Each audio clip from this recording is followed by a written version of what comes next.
ये बात उस काल की है जब भारतवर्ष अनेक राज्यों में विभाजित था। हर राज्य का अपना गौरव, अपनी संस्कृति, अपनी पहचान थी। इन्हीं में एक था नंदनगढ़, जो पूर्वी भारत की पहाड़ियों के बीच बसा एक समृद्ध राज्य था। यहाँ का राजा था वीरेंद्र प्रताप सिंह। उसकी तलवार की धार से दुश्मन कांपते थे, उसके न्याय से प्रजा आश्वस्त रहती थी और उसकी मुस्कान से महल के दीवारों में जान सी आ जाती थी। लेकिन इस राजा का एक रहस्य था, एक ऐसा गहरा और दिव्य रहस्य जिससे उसकी रानी तक अनजान थी। राजा की छुपी भक्ति। राजा वीरेंद्र प्रताप दिन में चाहे जितना वैभवशाली दिखता, रात होते ही उसका चेहरा बदल जाता। महल के भीतर एक गुप्त रास्ता था, एक पत्थरों से ढकी सुरंग जो महल के उत्तर पश्चिम कोने में एक दीवार के पीछे छिपी थी। उस सुरंग का अंत होता था एक अंधकारमय छोटे से कक्ष में, जहाँ केवल एक दीप जलता था और उस दीप के सामने विराजमान थे भगवान श्री कृष्ण। न तो मंदिर में सोने के सिंहासन थे, न फूलों की माला, न ही कोई शोरगुल, बस मिट्टी की एक सुंदर मूर्ति और एक टूटी हुई बांसुरी, जिसे राजा ने वर्षों पहले एक तीर्थ यात्रा में जंगल से प्राप्त किया था।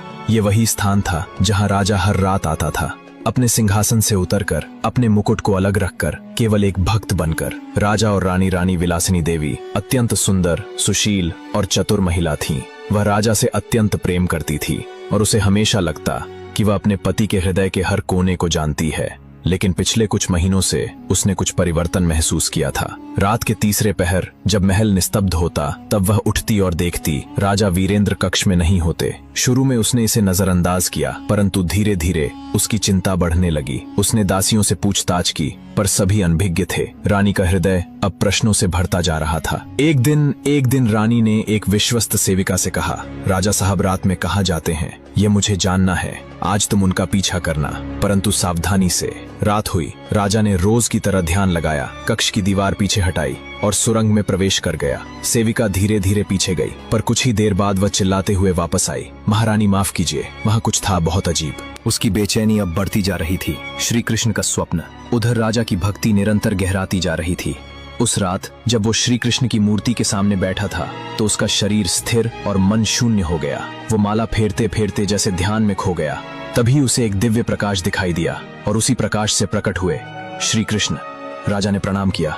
श्री कृष्ण बोले, वीरेंद्र, तुम्हारी भक्ति मुझे प्राप्त है, पर अब समय आ गया है कि तुम मेरी अगली परीक्षा दो। उत्तर दिशा के वन में एक स्थान है, वहां एक वस्तु मैंने वर्षों पूर्व छुपाई थी। वो वस्तु अब तुम्हारे योग्य है, जाओ और उसे लेकर आओ। राजा ने हाथ जोड़ दिए। प्रभु, क्या वो स्थान सुरक्षित है?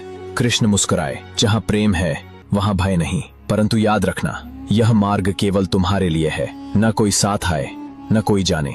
जो जाना चाहता है वह केवल